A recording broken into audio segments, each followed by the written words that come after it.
Hello everyone, welcome to my another blog. আজকের রেসিপির নাম হচ্ছে কাঁচা কলার কোপ্তা। অ্যাকচুয়ালি যখন আমরা আঙুল দিয়ে কিছু বোঝাতে যাই কাঁচা কলা, তার মানে কিছু দেওয়া হয় না। কিন্তু এই যে কাঁচা কলা, এটা কিন্তু অনেক গুণ বন্ধুরা। দীপ্তেশ পাল দাদা মানে নন্টুদা আমার দাদা হয় সম্পর্কে, আরেকদিকে আমার বান্ধবীর হাজব্যান্ড।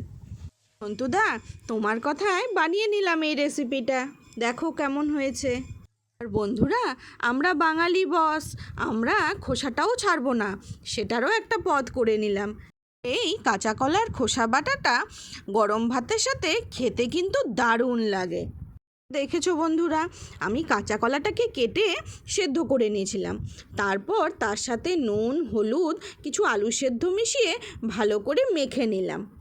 আর এর ভেতরে স্টাফিংয়ের জন্য বাড়িতে কিছুটা পনির ছিল, তার সাথে কাজু কিশমিশ দিয়ে একটু ভালো করে মেখে নিলাম। গোল গোল করে তার ভিতরে ছানাগুলো ভরে গোল গোল শেপ করে বড়া বানিয়ে নিলাম। পর ওই বড়াগুলোকে আমি তেলে ভেজে তুলে নিলাম। এগুলো এমনি ডালের সাথে খেতেও কিন্তু ভালো লাগে। যে তুলে রাখার পর আমার কর্তামশাই টেস্ট করে দেখছেন, বলছে দেখি তো কেমন হয়েছে। খেয়ে বলছে দারুণ হয়েছে কিন্তু। তারপর কড়াইতে তেল দিয়ে কিছুটা জিরে আর তেজপাতা ফোড়ন দিয়ে আগে থেকে বেটে রেখেছিলাম কাঁচা লঙ্কা, আদা, জিরে আর কিছুটা টক দই আর কিছুটা চারমগজ, সে মশলাটা ভালো করে ভেজে ঝোল দিয়ে দিলাম। ব্যাস, তারপরে বড়াগুলো দিয়ে দিলাম ঝোলের মধ্যে এক এক করে। অ্যাকচুয়ালি রান্নাটা হচ্ছে একটা আর্ট, যতটুকু সময় দিয়ে ধৈর্য ধরে করা যায় ততই ভালো হয় দেখতে, আবার খেতেও। গার্নিশের জন্য আমার কাছে কিছু শুকনো কারি পাতা ছিল, তাই কারি পাতা একটু দিয়ে দিলাম, আর নামানোর আগে গরম মশলা আর ঘি দিয়ে দিলাম।